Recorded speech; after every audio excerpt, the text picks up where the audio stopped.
Hey there guys, CrossFlux here, welcoming you back to Let's Play Metroid Zero Mission. In the last episode, we arrived in the Norfair region and started experiencing a really hot time. So, today's episode, we'll be exploring even further. I just hope that our suit can handle the heat. Otherwise, we'll have to get out the kitchen, right? Anyways, the first few rooms over here to the right aren't so bad. Wow, that's kind of scary.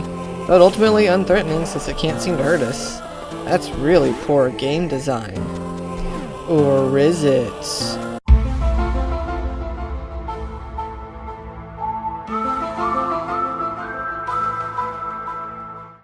I don't know, maybe. We'll give it a pass this time. Anyways, so heading off to the right here, we'll make our ways upwards. And this is one of my favorite rooms in the Norfair region, just because it's got a lot of really precise platforming in it. Thankfully, we can get through here since we have the power grip. Ow. And butter shoes. The butter shoes was a power-up that I got off screen, so it was kind of boring, so I didn't bother showing you guys. But yeah, it's really crucial that you have the butter shoes. Anyways, a little bit of platforming, and we get a reward for it. The ice beam. Man, I wonder how it manages to stay so cold and refreshing down here next to all this lava.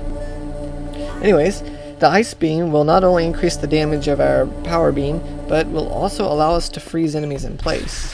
However, it seems like we're trapped. But we can morph into a ball, meaning we can get out of a lot of situations that we otherwise wouldn't be able to. So, now we need to make use of our ice beam by freezing that ripper into place, forming a makeshift platform. So the ice beam definitely opens up some platforming to us, since now we can use it to reach places we otherwise wouldn't be able to. So now we're going to have to make a makeshift staircase here out of the rippers. Make sure you space them out just far enough so that you can actually reach them with a jump. One thing you can't do with the frozen platforms is power grip onto them. I guess it was hard for the programmers to program that in, especially since each enemy has their own like animation frames and all that stuff. But it seems we're gathering more insight. This Chozo statue is sending us back out of Norfair and into a new region called Kraid. And it seems to be near a giant dragon looking thing. Now, I'm sure we can handle it if the Chozo statue said that. That's where we need to go. Anyways, moving on. For no platforms, I'll just walk through it. It would have taken too long to go back and form everything. So here you're going to want to spin this one out about there, and this one maybe about there. Well, I need to actually... Alright, good. I did it just fast enough. Wait. Hold on. Sorry, I lost my train of thought, because I smell something. Yep, I knew it. Secret. There we go. So, another missile tank under our belts. So, the thing I should note is you can always refreeze the freeze timer by just shooting enemies again, so it'll constantly reset. You don't have to worry about accidentally killing the rippers, as they seem to be immune to beam weapons. But we're going to... Actually, no, let's not skip that room. Let's see what's in there. Ow, ow, ow, ow, ow. Okay, that was really hot. Apparently our suit can't handle the heat. Apparently there's not enough ventilation or insulation in our suit. It seems I didn't explore up here first time I came through. Ooh, missile tank. I wonder how we're going to get that. It seems I lied. Perhaps this wasn't poor game design.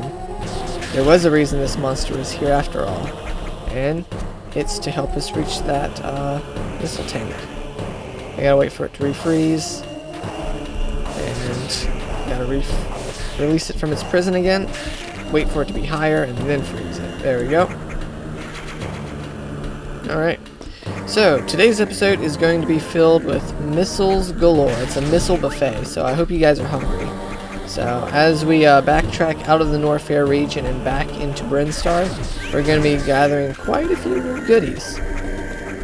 So yeah, I think we'll even be able to double our entire missile count. I think that's how many that we'll be able to get. I didn't actually count how many missile upgrades we'd get, so it's just kind of rough off the top of my head.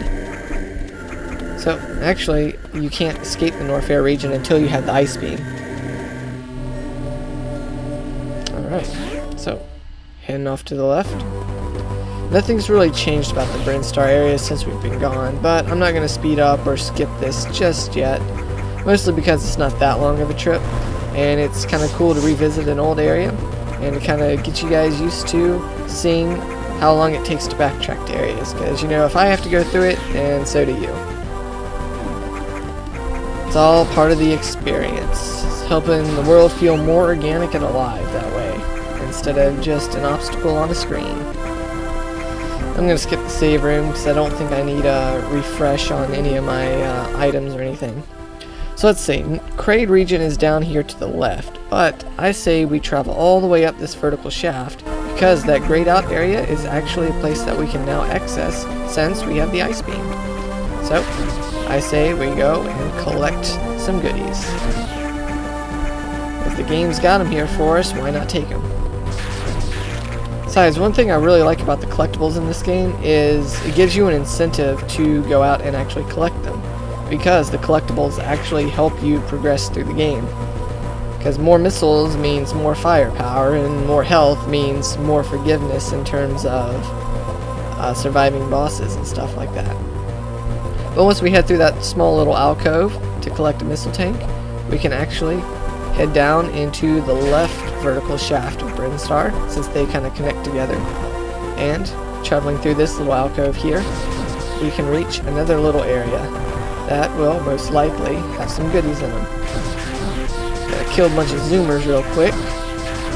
Alright, now that that's cleaned up, we can head further down and claim a missile. Alright, 5 more. Like I said, guys, we're going to be rolling in missiles today. Traveling further down, we actually see another goodie, but unfortunately we can't do anything about it because we can't break these little lightning bolt blocks. So we'll have to just keep that upgrade in mind for later. Now this secret here is actually really well hidden in my opinion. You actually have to power grip into the ledge there in order to reach this missile tank. Alright. So, head back down. I don't think I'd mentioned it, but I really like how fluid it is, how when Samus power grips into an area that she can't stand, she'll automatically curl into a ball. I don't know, something about the control on that, the animation frames and all that, just feels really right. I think they did a really good job at polishing that, and making sure it works just right. Alright, so heading off to this screen here, we can actually use bombs to blow up this area, and head down into the region of Kraid. So there's no other real secrets on the way here, so we can just make our way down as quick as possible, and take another little elevator. Give those, spaceman boots a rest there, Samus, even if it is just for a second. So, much like Norfair, Kraid's a new region, which means that it has a new difficulty spike. But they give you a save room right off the bat just in case you need it. That's not the only thing they give you in this save room. There's actually a secret to be had. 5 more missiles. Pretty handy. Anyways, make our way back through the save area, and this time we'll exit out the right and continue through that missile door that we saw on the first time we were through here. Boom! And this room also has missiles for us in store. However, we don't actually have to work for it. You'd actually have to go really out your way if you wanted to skip this missile tank for whatever reason. But I know some people who do that. A lot of people do low percentage runs of Metroid just for fun. Kind of like how Zelda has the 3-heart challenge and stuff like that. Just gives the game a little bit of extra added difficulty for those of you who like a challenge. Personally, I find the Metroid games to be hard enough on their own, so I tend to just do 100% runs. Alright, so, blowing up a little crevice down here, we're introduced to some sort of machine that will actually speed us up really fast. On your way back down from being shot up out of a cannon, if you hug the left wall, you can claim 5 more missiles. Now, since we actually need to progress by staying up in that upper area, we'll have to take the cannon one more time. And we'll have to do a little bit of wall platforming here. Shoot to clear away for a handhold, and then we can finish our ascent. Alright. Pretty good progress, I'd say. Watch out for these flies, and clear out those blocks there and continue onwards.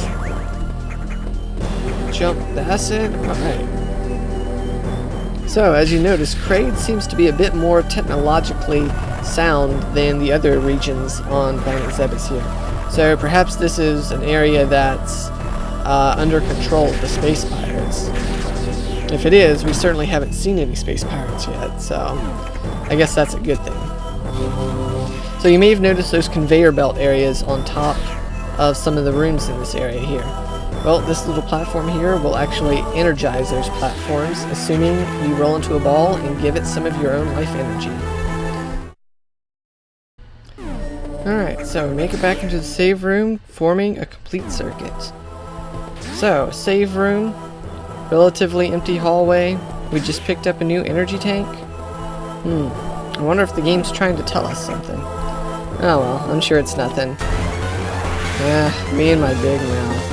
Alright, here we have the second major boss of the game, the Acid Worm. So, you gotta pay attention to its movement in the center of the acid there. As soon as it wiggles its tentacle mandibles, whatever you want to call it, it means it's going to leap out and try to strike you. So as soon as you see its tentacles wiggle, that's your cue to jump onto this conveyor belt area and then ride it across. After about 3 cycles of hits or so, he'll raise the acid level, meaning you have to raise up onto this higher platform here so that you don't take any unnecessary damage.